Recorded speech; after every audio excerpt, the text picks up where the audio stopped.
muitas pessoas só buscam quando estão com problema. Deveriam buscar Sim. para melhorar. Antes do Nossa. problema, né? Para se desenvolver, para o exatamente. autoconhecimento. A gente é... Mas quando a gente ouve, né, alguém assim com tanta autoridade religiosa, a gente sempre acha também que é uma pessoa passível de qualquer sofrimento, de Total. qualquer dano, né? Fica, nossa, mas Total. o pastor sofre também? Porque a Total. gente acaba tendo essa imagem, né? A depressão e a ansiedade, ela também afeta É real. os homens de fé. É real. Né? É real. E como lidar com isso, tendo o Real. conhecimento dos dois lados? Eu faço muito...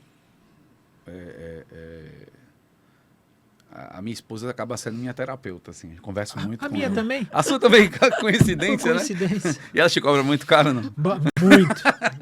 Eu gasto muito dinheiro, galera, com a minha terapeuta. Não Cartão- é gasto, é investimento isso em aí, autoconhecimento, é isso aí. em paz de espírito. O legal é que ela aceita de viagens, roupas. Ela aceita, Ainda bem que você aproveita junto, né? Ela aceita. E acaba que, por exemplo, a palavra de Deus fala sobre Gálatas 5, né? Fruto do Espírito. Né? Ele não deu paz. Né? Vamos abrir lá, Gálatas 5. Ele também fala sobre... Lá em Gálatas 5, ele fala sobre as coisas que a carne deseja e as coisas do Espírito. Mas os frutos do Espírito é amor, alegria, paz, paciência, amabilidade, bondade, fidelidade, mansidão, domínio próprio. Contra essas coisas dão a lei. Então, eu acredito que todos nós precisamos. E não só para quando está com um problema. Eu acho que uma pessoa que é cristã, ele vai usar a terapia muito mais para ajustar os pensamentos, estruturar os pensamentos.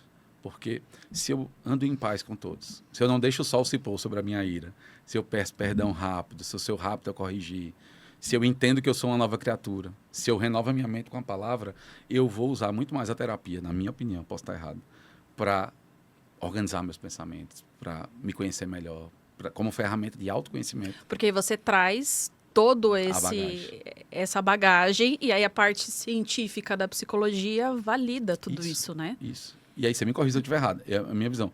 Mas quando eu estou realmente vivendo uma vida sem esse conhecimento, por exemplo, a Bíblia fala sobre a armadura de Deus, o capacete da salvação. Quando vem condenação, você acha que Deus não sabia que a gente não é perfeito, que a gente ia pecar ou ia fazer alguma coisa de errado? Ele sabia. Quando você nasceu, confessou a ele sabia que você não ia ser perfeito, que você não ia fazer tudo perfeito. Sabia. E aí, de onde vem essa condenação? Não é de Deus. Diz que o fardo dele é leve e suave. Né? E então vem dele. Então, vem das nossas decisões, vem da nossa imaturidade, vem do nosso querer resolver sozinho. A Bíblia diz que quem se isola busca os seus próprios interesses. Né? Então, Olha que legal isso daí, ó. Isso daí é totalmente gancho para psicologia. Total. Você não se resolve total. sozinho. Isso. Exatamente. E aí eu acredito que muitas pessoas vão buscar, porque estão em desafios, em situações que acontecem, que fogem o controle dela, um luto, uma situação. E o luto não é só de morte, né? Não. De mudança de trabalho, de várias coisas. Sim. E vão buscar para ressignificar isso. Às vezes da criação. Eu tive muitas situações da minha criação que, por exemplo, eu lembro quando meu pai morreu, eu tinha 13 anos. E foi um acidente de carro, capotou em Natal, a gente morava em Natal. E olha como foi forte isso. Todo mundo foi para o hospital, ele teve traumatismo craniano e eu fiquei em casa. Eu era católico na época e eu comecei a rezar. Pai, eu fui para a varanda do quarto e falei, pai, não deixa meu pai morrer, por favor, não deixa meu pai morrer. E eu olhava para as estrelas assim e dizia, Senhor, não leva meu pai, eu preciso do meu pai. E ele morreu naquele dia. Né? Dia 31 de dezembro de 2006. 96. E como se tivesse tirado uma parte de mim, né? Um luto, né? Muito forte. E quando eu cheguei a 18 anos, eu fui fazer um encontro de jovens da Igreja Católica, chamado Segue-me, lá em Natal. Mudou completamente a minha vida. Eu tive uma experiência sobrenatural com Deus. Sobrenatural. E ali começou a restaurar a paternidade. Naquele momento começou a paternidade a ser restaurada. E eu ia para as festas, e eu ia para as baladas, para as boates, e eu olhava ali, parecia que eu estava numa Matrix. E vinha uma voz dentro de mim dizendo assim, você não faz parte daqui. Esse não é o seu lugar. E aos 24 anos eu tive a oportunidade de conversar com um profeta, ele orou por mim, e eu confessei a Cristo mais consciente agora, como Senhor e Salvador da minha vida. E minha vida foi completamente mudada. E há uns 2 anos atrás, E eu fui ministrar sobre paternidade. E eu estava orando. Porque a gente sempre vou orar quando vou ministrar, né? Oro em línguas e vou buscando aquilo que Deus quer compartilhar, e não por mim mesmo. E eu chorei muito, porque Deus me fez lembrar. Sabe aquele dia que você estava rezando lá? Eu estava do seu lado. Nunca te abandonei, nunca te esqueci. Eu nunca te deixei só. Sabe, a sua esposa, os seus filhos, o lugar que você está. Eu já tinha planejado tudo para você.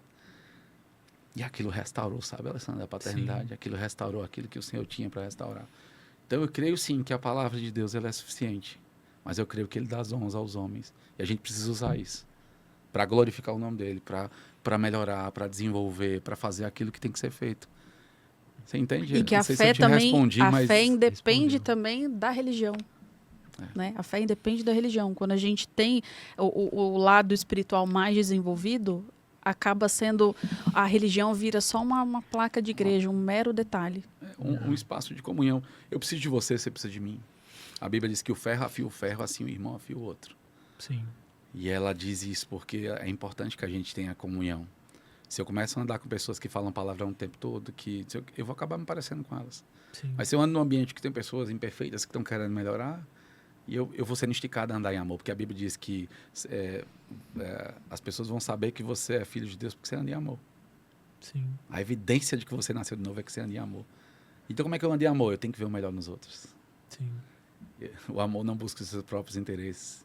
Não leva em conta o mal sofrido. Olha que forte. Será que a gente está maduro a esse ponto?